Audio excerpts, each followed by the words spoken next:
Hey guys, so today I'm going to talk about, can two people with BPD be friends with each other?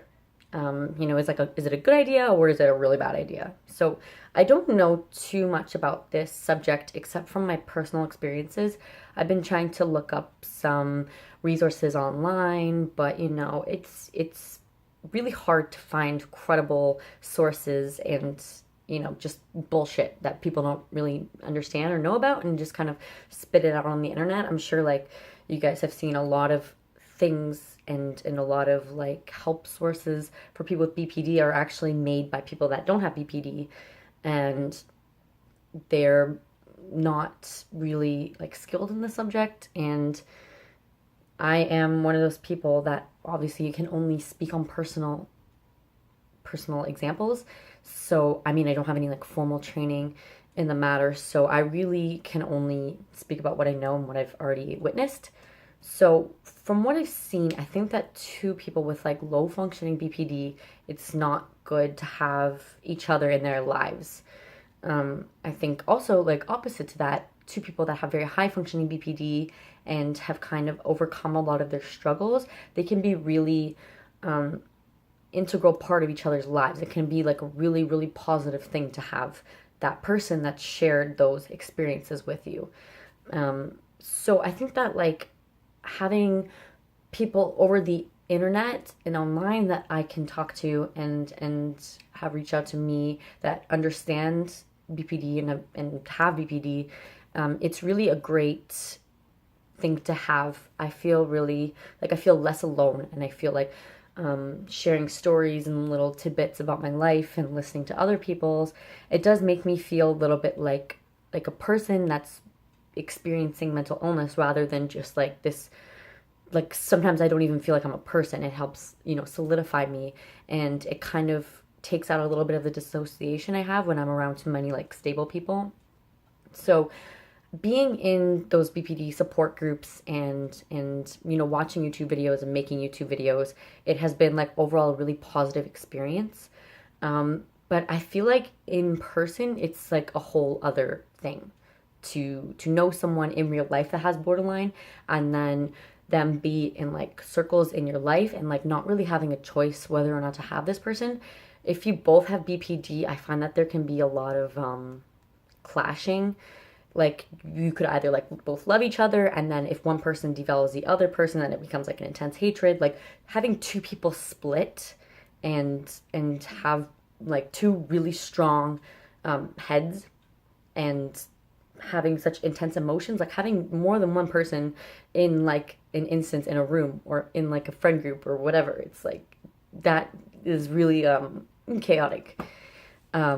It's definitely difficult as someone that doesn't have borderline personality disorder to be exposed to this and not know what to do, and having to take sides, and it's really complicated. And I think that if someone is working towards bettering themselves, I think if both people are working towards bettering themselves and maybe going to therapy or seeking out positive, like other positive coping mechanisms, having other strong friendships as well as that friendship, I think it could be like beautiful. I think it can really blossom into something great.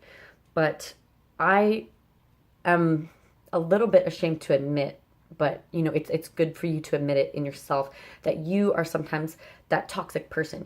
Sometimes you are the one that's causing all these negative situations and not contributing anything positive to someone's life, and dragging them down instead of lifting them up.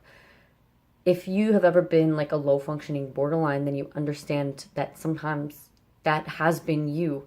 And if someone else has borderline personality disorder, they could be in that stage of their diagnosis where they don't really know or don't really care about who they're hurting. I know that sometimes I've been told that I hurt someone, and I don't care because I'm hurting so much too. And it just becomes like a cycle, and like it's contagious almost, that negative mindset that you're in. It becomes really negative and toxic. And having someone else, when you're recovering, having someone else that's kind of toxic around you can definitely be more harm than good. So I think it's very situational. It depends what type of people are around you and if that person is actively seeking to improve their borderline or not, because then you could actually fall back down that pit and, backpedal, which happens to me a lot, not necessarily because I'm with someone that's borderline, but being around being around an environment that's not good can cause me to backpedal. So sometimes that person or sometimes you could be that thing that's pushing people and holding people back. So you need to make sure that there's enough positivity in your life and that you're not just hung up on this one person to give you everything, because we also, tend to have favorite people. And I think that if a borderline has another borderline as their favorite person, that can become pretty problematic if we're feeding off of each other rather than helping each other grow. If we're just tearing each other down, that can become really, really toxic. So it's really hard. A lot of people ask me, even people in my life, like there's someone that I've recently met in my real life that also has borderline, and it's kind of scary because I know so many people online that have it and it's comforting. But then when it comes to being face to face with someone else that has it, it's really like daunting. I don't know what to say. It always kind of seems like we talk about that and then it puts me in like a bad state of mind because now I'm thinking about my mental illness. Now I'm not really, enjoying myself or trying to just live in the moment. Now I'm just like, yeah, now I'm in this negative state talking about it and discussing it. Whereas when you're online talking to someone about it, you don't have to necessarily reply right away, or you can choose to go onto that group, or you can choose to stay away from it if you're not in that correct mindset. Whereas like if you see someone in person, you're not always going to get to choose whether or not you're exposed to them on that certain day. So we can be going through bad days and we still might run into that person. So that I find is really hard, and some behaviors could rub off on each other. So putting someone else in that mood and then like just having two negative forces just making it worse and worse and worse. So it is a little bit tricky, and I don't really know if it's going to end up being positive or if it's just going to continually get worse. So that's why I'm kind of trying to like distance myself from being too attached, and being too comfortable, because I'm worried that at any point in time it could grow to be like idealization, or one little thing could happen and then either me or the other person could devalue, and then it can turn into hatred, and then there's so many other environmental factors, there's so many other situations in which that could go wrong, and then other things could just blow up, and it's like it's really like it's scary. It's just thinking about all the things that could explode like at a moment's notice. So that's kind of a little bit what's been on my mind. Like I said, I think that if both parties are actively seeking positivity and just like putting out that positivity and also being there for the other person, like it's a two-way street, right? So I think that when it's online, having online friendships and online support systems with BPD is really like it's very good for us. And as long as we try to distance ourselves from the negativity, that will help us grow, and then we'll only be stronger to help other people be stronger and all that, lifting each other up, like good stuff.